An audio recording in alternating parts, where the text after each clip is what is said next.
नमस्कार, मैं धीरेन्द्र और आप देख रहे हैं मिरर मीडिया। स्वागत है आपका जवाहर झारखंड में। एक नजर बढ़ते हैं अब तक की सुर्खियों पर। रामगढ़ ईसी का जीरो टॉलरेंस एक्शन, अवैध खनन और बालू परिवहन पर पूर्ण प्रतिबंध के निर्देश।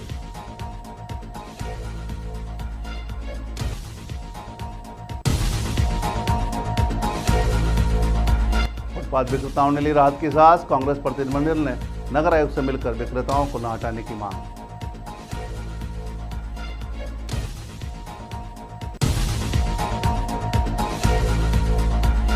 पुलिस का नया मंत्र, हजारीबाग एसपी ने क्राइम मीटिंग में पब्लिक फ्रेंडली होकर अब आरोपियों पर अंकुश लगाने के दिए निर्देश।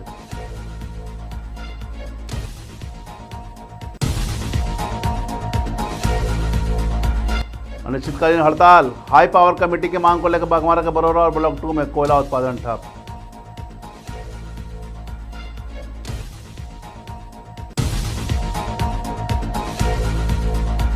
और जनता की सौगात खतरे में, खलारी विधायक ने घटिया सीमेंट और असुरक्षित स्थान पर बन रहे 50 बेड वाले अस्पताल का रुकवाया काम। खबरें विस्तार से। रामगढ़ जिले में अवैध खनन और अवैध रूप से बालू के हो रहे परिवहन पर अब प्रशासन की कड़ी नजर रहेगी।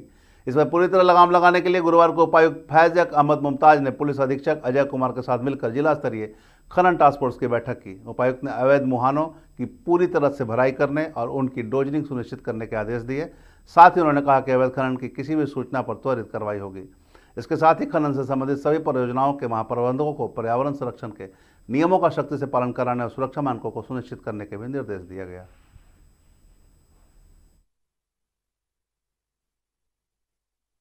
एसपी साहब और फॉरेस्ट डिपार्टमेंट के सीसीएल के सिक्योरिटी ऑफिसर्स आए हुए थे। माइनिंग टास्क फोर्स की बैठक थी। पुराने जो इन्होंने काम किया है इलीगल माइनिंग को रोकने के लिए और ट्रांसपोर्टेशन को रोकने के लिए, उसकी समीक्षा की गई और आगे के लिए सख्त निर्देश दिया गया है कि सभी को सभी तरह के जो मुहान है उसको बंद करना है और किसी भी तरह की इलीगल माइनिंग रामगढ़ में नहीं हो। ये सभी थाना प्रभारी और सभी सीओज सुनिश्चित करेंगे। डीएमओज और एसडीओज भी लगातार गश्ती पे रहेंगे और हर तरह की इलीगल माइनिंग और ट्रांसपोर्टेशन को रोकने का पूरा प्रयास करेंगे। सर, ये औपचारिकता आपको नहीं लगती बार बार इस तरह से बैठ के होती है, लेकिन कार्रवाई के नाम पर कुछ भी नहीं होता, सिर्फ दिखावा होता है जो हमें जानकारी मिलती है? नहीं, बहुत कार्रवाइयाँ हुई हैं। आपको टास्क फोर्स के वक्त आना चाहिए था। कम से कम 20 मुहान बंद किए गए हैं और बहुत सारी गाड़ियां को पकड़ी गई हैं, बहुत सारे एफआईआर हुए हैं, बहुत सारे सीजर हुए हैं। कैपेसिटी इश्यूज हैं, है ना, और भी मेहनत करने की जरूरत है। और टास्क फोर्स की बैठक का उद्देश्य ही यही है कि ज़्यादा से ज़्यादा पुश किया जाए, लोगों को मोटिवेट किया जाए और उनको निर्देश दिया जाए ताकि वो और प्रयास करें। हजारीबाग नगर निगम द्वारा फुटपाथ विक्रेताओं को हटाने की कार्रवाई के खिलाफ मंगलवार को एक कांग्रेस कमेटी का प्रतिनिधिमंडल नगर आयुक्त से मिला। कांग्रेस नेताओं ने मांग की है कि बिना वैकल्पिक व्यवस्था के किसी भी फुटपाथ विक्रेता को न हटाया जाए। कांग्रेस कमेटी के पूर्व प्रत्याशी मुन्ना सिंह ने कहा कि फुटपाथ पर दुकान लगाने वाले अधिकांश लोग गरीब हैं और यह उनकी आजीविका का एकमात्र साधन है। नगर आयुक्त ने प्रतिनिधिमंडल को आश्वासन दिया कि फिलहाल फुटपाथ विक्रेताओं को उजाड़ने की कोई कार्रवाई नहीं होगी और नगर निगम शीघ्र ही उन्हें अस्थायी स्थल उपलब्ध कराने की प्रक्रिया शुरू करेगा।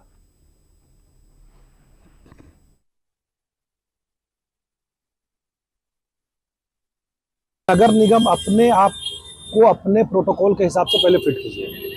शहर की पूरी सफाई नहीं हो पा रही है, ट्रैफिक व्यवस्था अस्त व्यस्त है। और रहा बात फुटकर दुकानदार का, तो ये तो चूंकि डेली कमाने खाने वाले हैं। एक एक लोग ऐसे हैं जो अगर एक दिन का नहीं कमाते दूसरा दिन को परिवार चलाना मुश्किल हो जाता है। तो इनके साथ तानाशाही पूर्वक रवैया नहीं अपनाना है, क्योंकि हमारी जो सरकार गठबंधन की सरकार है, ये अबुआ सरकार, गरीबों की सरकार है। इनके इस आचरण से सरकार पे असर पड़ रहा है, सरकार की छवि खराब हो रही है। उसका हम लोग कड़ाई से विरोध किया कि ये नहीं चलेगा, आप तरीके से काम करें। गरीब लोगों का आजीविका पे असर नहीं पड़ना चाहिए। आज नगर आयुक्त से मिलने गए थे हम लोग। एक गरीब फुटपाथ दुकानदार लोग 15 दिन से भूखमरी, हजारीबाग में इन लोग का भूखमरी के इस्तेगार पर चले गए हैं।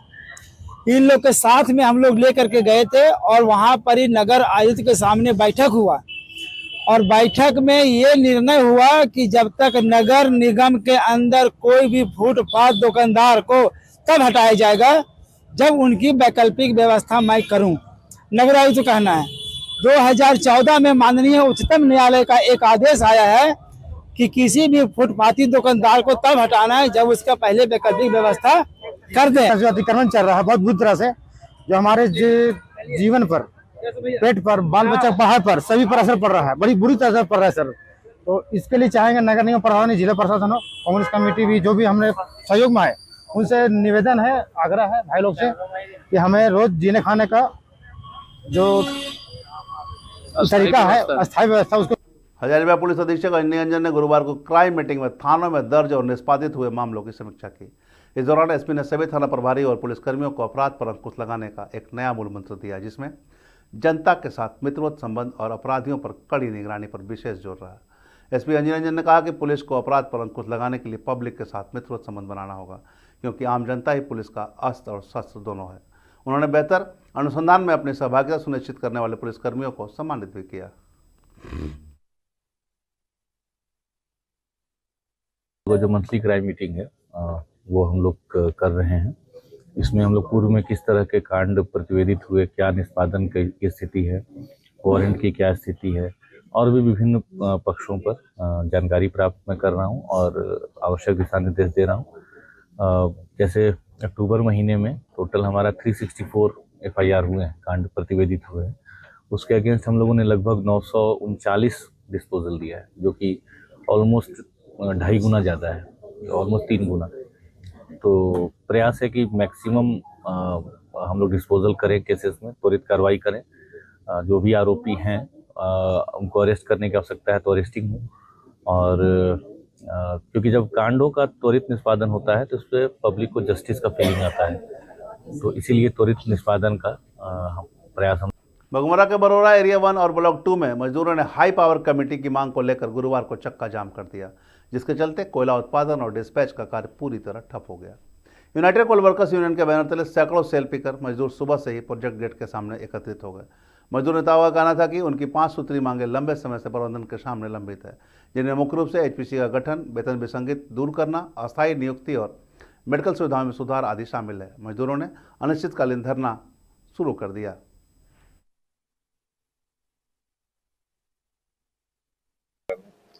हम लोग साइडिंग में काम करने वाले मजदूर हैं, जो हम लोग वर्षों से काम कर रहे हैं, और इसके बाद बीच में हम लोगों को HPC का वेतन देना शुरू किया। BCCL प्रबंधन के द्वारा HPC दिया, लेकिन उसके बाद बंद कर दिया।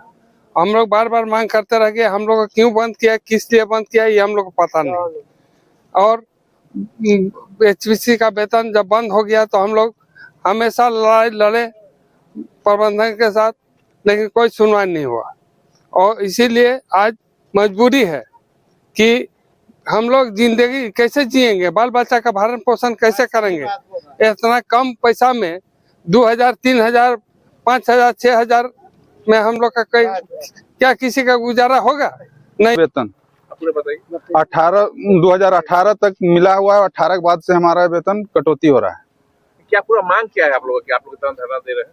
HPC का वेतन हम लोग का मांग है, मुख्य मांग वही है।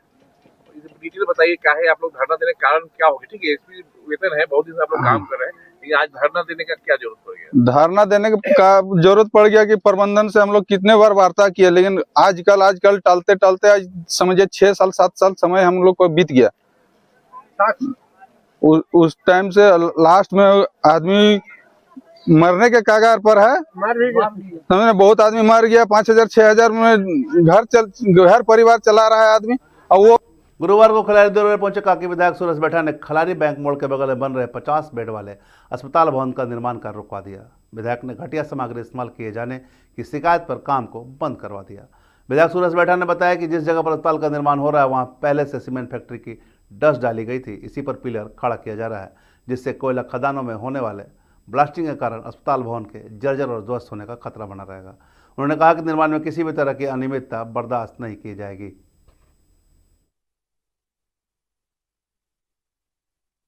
निर्माण होना है और बहुत मुश्किल से कोई स्कीम्स पास होती है। सरकार ने पास किए, झारखंड सरकार ने, और इतनी महती चीज को ये लोग अनियमितता बरत रहे थे।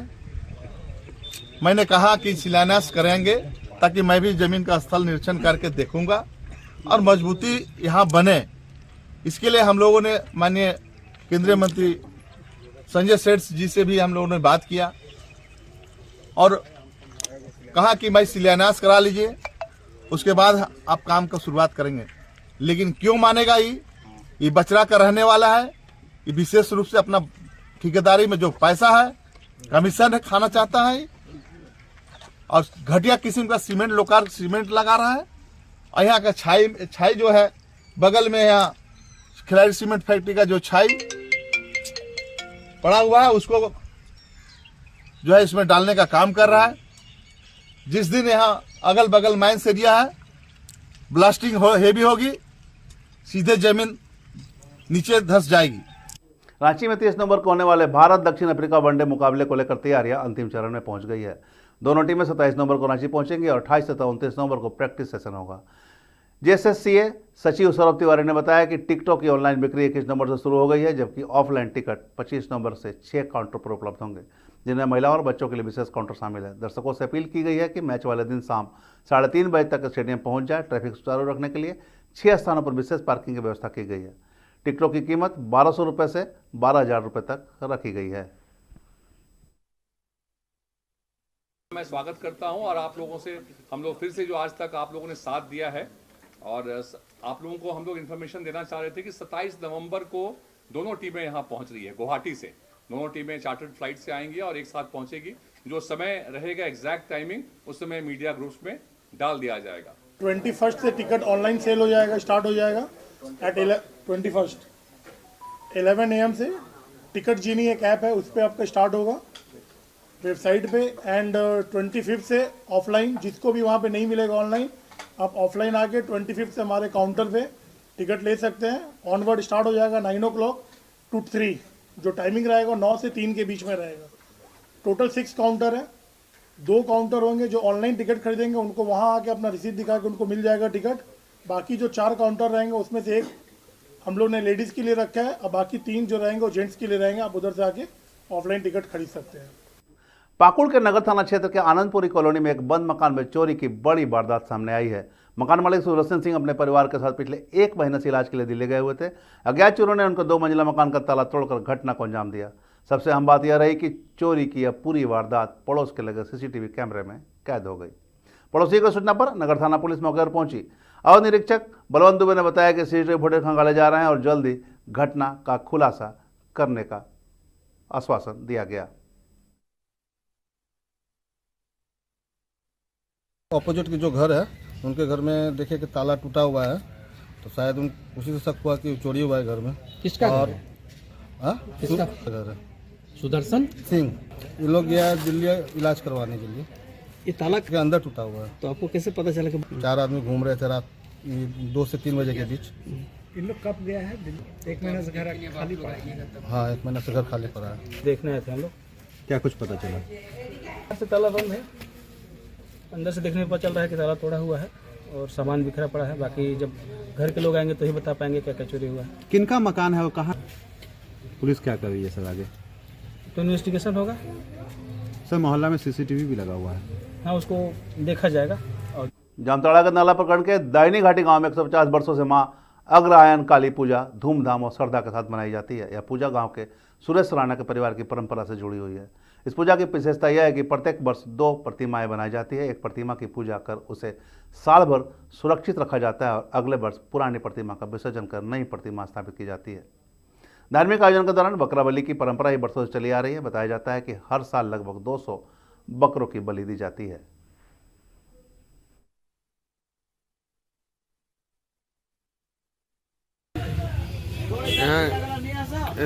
पूजा का क्या महत्व है?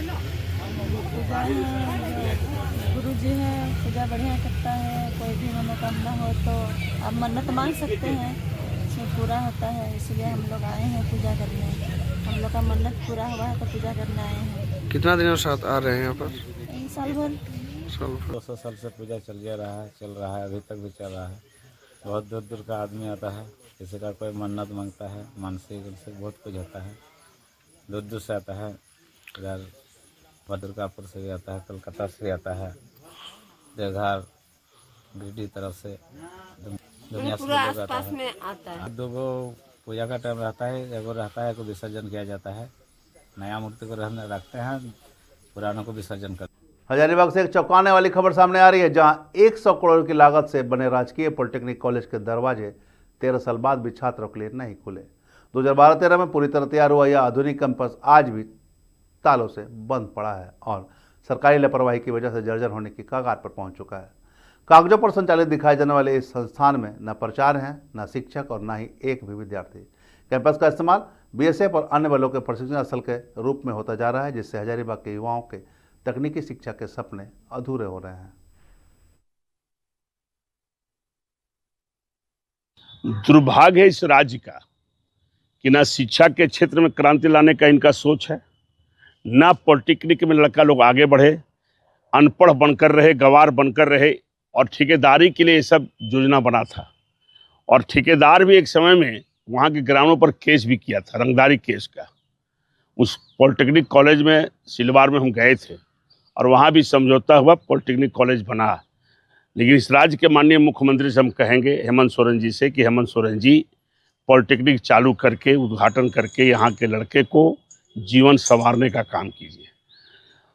हर चीज़ बांट के ले सकता है, धन ले सकता है, दौलत ले सकता है, लेकिन शिक्षा कोई बांट कर ले नहीं सकता है।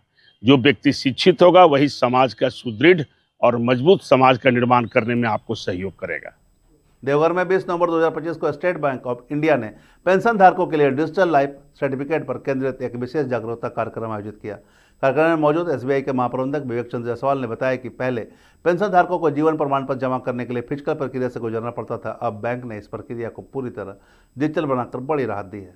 उन्होंने ये बताया कि बैंक की लोन सुविधाओं को अब मोबाइल ऐप से जोड़ा गया है, जिससे ग्राहकों को बैंकिंग सेवाएं और ज़्यादा सुगमता से मिल पाएगी। आज भारतीय स्टेट बैंक भारत सरकार के दिशा निर्देशानुसार आज यहाँ पर हमारे जितने भी पेंशनर्स भोगी हैं, पेंशन साथी, उनके लिए डिजिटल लाइफ सर्टिफिकेट जीवन प्रमाण के थ्रू के कैंप आयोजन कर रहा है, जिसमें हमारे जितने भी सम्मानीय पेंशनर्स भोगी हैं उनको ये समझाया जा रहा है कि कैसे जीवन प्रमाण दिया जा सकता है। उनकी मदद की जा रही है, उनको सिखाया जा रहा है, जीवन प्रमाण दिया भी जा रहा है, ताकि हमारे बहुत सारे पेंशन साथी हैं जो नहीं जानते, उनको बताया जा रहा है। और भविष्य में कोई पेंशन साथी आगे से बैंक आने की ज़रूरत नहीं है, वह अपने घर बैठे जीवन प्रमाण और डिजिटल लाइफ सर्टिफिकेट खुद बैठे दे सकता है, ताकि समय पर उनकी पेंशन आ सके। क्योंकि पहले ये पाया गया है कि बहुत सारे पेंशनर्स की नहीं आ पाते थे बैंक में, जिसकी वजह से उनकी पेंशन रुक जाती थी। और इस वजह से आज हमने यह कैंप आयोजित करके जागरूकता अभियान ये पाकुड़ प्रखंड के कसिला स्थित कोल्ड स्टोर के संचालक की लापरवाही का खामियाजा पाकुड़ के सैकड़ों किसानों को भुगतना पड़ रहा है। कोल्ड स्टोर में रखे गए किसानों के लगभग 1000 क्विंटल आलू लापरवाही की भेंट चढ़ गए। कोल्ड स्टोर का संचालक इफ्तिखार अनियमित बिजली आपूर्ति का बहाना बनाकर अपनी जिम्मेदारी से पल्ला झाड़ रहा है और सहकारिता विभाग पर क्षतिपूर्ति के लिए जवाबदेह बता रहा है।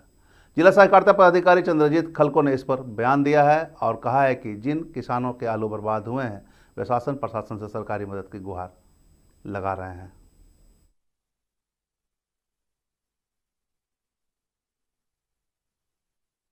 सर मेन तो बिजली का प्रॉब्लम है सर, और दुर्गा पूजा से पहले लगभग 15 दिनों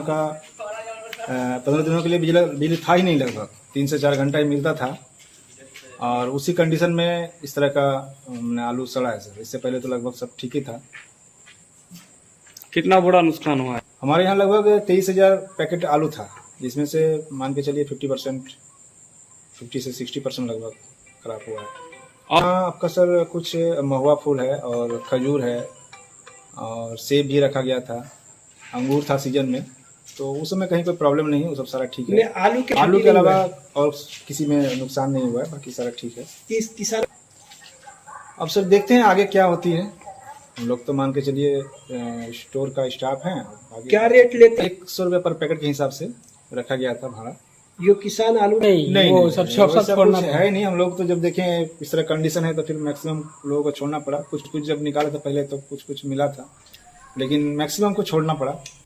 आधुनिकता की दौड़ में अपनी आजीविका पर संकट झेल रहे कुलियों ने गुरुवार को धनबाद रेलवे स्टेशन पर जोरदार प्रदर्शन किया। राष्ट्रीय कुली मोर्चा के बैनर तले एकजुट हुए इन कुलियों ने सरकार से साल 2008 की तर्ज पर ग्रुप डी में अस्थायी नियोजन और समायोजन की मांग की।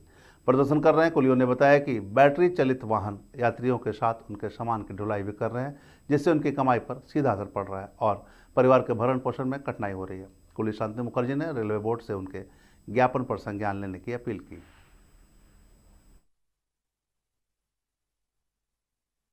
कुली हम सब यहाँ 102 हैं सर, और हम तो 20 साल से काम कर रहे हैं। हमारा स्टेशन पर कोई अब रोजगार नहीं रह गया। हम लोग का बच्चा का भविष्य खराब हो रहा है, भूख के कगार पर हैं।